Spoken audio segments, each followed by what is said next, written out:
Hello అండి, అందరు బాగున్నారా? ఈరోజైతే నేను అన్నం పోపుకేస్తున్నాను, అది కూడా వైట్ కలర్లో. ఎందుకంటే చాలామంది ఎల్లో కలర్లో పసుపేసి చేసి పిల్లలకు లంచ్ బాక్స్ పెడతారు కదా, అలా పెట్టడం అయితే నాకు అస్సలు ఇష్టం లేదు. నేనైతే మా అచ్చ కోసం అయితే వైట్ రైసే ప్రిపేర్ చేస్తాను ఎప్పుడైనా. అది ఎలా చేసుకోవాలో ఈరోజు నా వీడియోలో చూసేయండి. నేనైతే ఇది వేడన్నం వండానండి, కొంచెం చల్లారబెట్టాను, చల్లగా అయిపోయింది. ఇప్పుడు అందులోకి అయితే కొంచెం కొత్తిమీర, కల్యమాకు, పచ్చిమిర్చి, ఉల్లిగడ్డ, కొంచెం పుదీనా తీసుకున్నాను.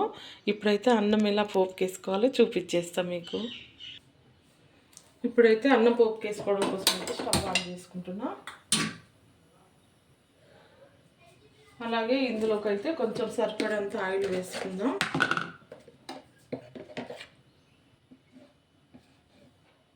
ఇదిగోండి, ఒక పావు వరకు అయితే ఆయిల్ వేసుకున్నాను.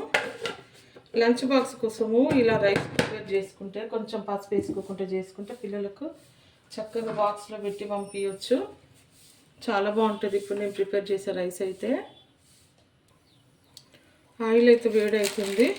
ఇప్పుడు ఇందులో అయితే కొంచెం జీలకర్ర ఆవాలు వేసుకుందాం. ఇదిగోండి, కొంచెం జీలకర్ర ఆవాలు వేసుకున్నాను. జీలకర్ర ఆవాలు ఫ్రై అయిపోయినాయి. ఇప్పుడు ఇందులో ఒక 2 ఎండుమిర్చి వేసుకుంటున్నాను.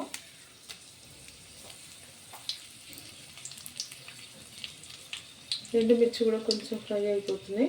అందులో కొంచెం ఇంగువ వేసుకుంటున్నాను. అలాగే ఇప్పుడు కట్ చేసుకున్న ఉల్లిగడ్డలు, అలాగే పచ్చిమిర్చి, ఇవన్నీ వేసుకొని ఒకసారి కలిపేసుకుందాం.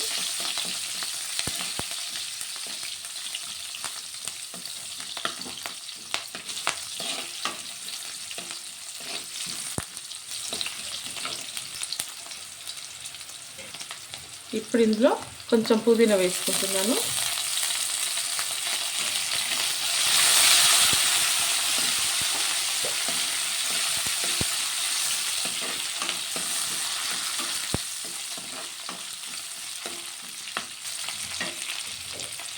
అలాగే కొంచెం కల్యమాకు వేసుకుంటున్నాను.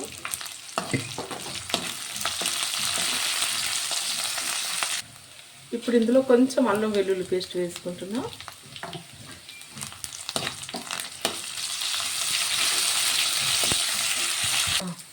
ఇప్పుడైతే ఇదంతా ఫ్రై అయిపోయింది. అల్లం వెల్లిగడ్డ కూడా పచ్చి వాసన పోయింది. ఇప్పుడు ఇందులో అయితే ఈ అన్నం వేసేసుకుంటున్నా.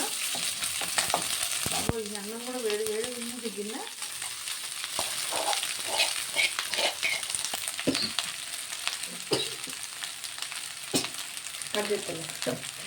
ఇదిగో అన్నం అయితే వేసుకున్నా, ఇదంతా కలిపి వేసుకుందాం.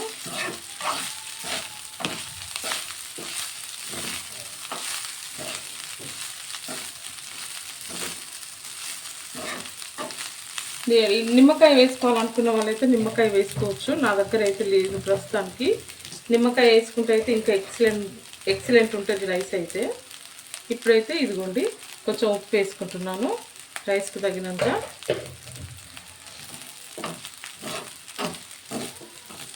ఇట్లా పిల్లలకి లంచ్ బాక్స్కు ఇట్లా వైట్ రైస్ చక్కగా ప్రిపేర్ చేసి పెడితే ఏ ప్రాబ్లం ఉండదండి. ఎందుకంటే పసుపు వేసి పెట్టగానే పిల్లలు లంచ్ బాక్స్ ఓపెన్ చేస్తే చూడంగానే అందరి నజర్ దానిపైనే ఉంటుంది.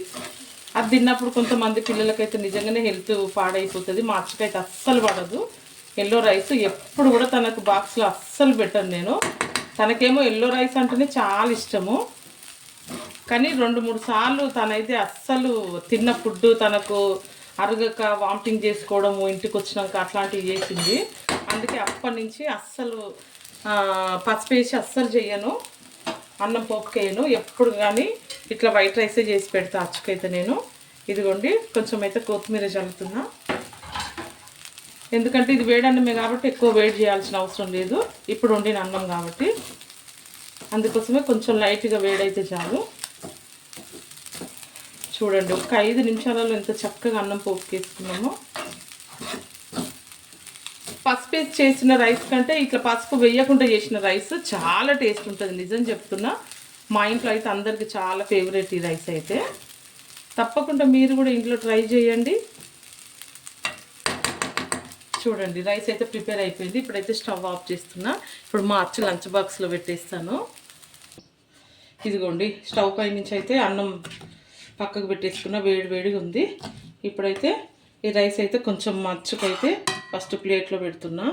ఇదే ఉల్లిగడ్డలు కట్ చేసిన ప్లేట్లోనే ఫస్ట్ తనకు కొంచెం పెడుతున్నా, ఎందుకంటే ఈ రైస్ తను తినేస్తుంది. అలాగే ఇదిగోండి మా అచ్చు లంచ్ బాక్స్. ఇదిగోండి మా అచ్చుకైతే పెట్టేస్తున్నా, ఎందుకంటే టైం అయిపోయింది. సూపర్ ఎమ్మిగా ఉంటుంది రైస్ అయితే. మీరు కూడా మీ పిల్లలకి నిజంగా ఇట్లా ట్రై చేసి పెట్టండి. మామూలుగా ఇంట్లో చేసుకున్నా కానీ సూపర్గా ఉంటుందండి. ఇందులోకైతే ఇంకేమన్నా చట్నీ, ఇంకేమన్నా గ్రేవీ లాంటి కర్రీస్ ఉంటే మాత్రం అద్దరిపోద్ది.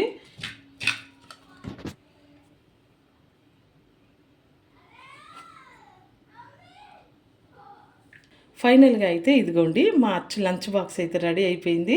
ఈ లంచ్ బాక్స్ కోసం నేను ప్రిపేర్ చేసిన ఈ పోపన్నం అయితే, అంటే ఈ ఫ్రైడ్ రైస్ అయితే ఎలా ఉందో ఒకసారి అయితే కామెంట్ చేసి చెప్పండి. అలాగే మీ ఇంట్లో తప్పకుండా ట్రై చేయండి.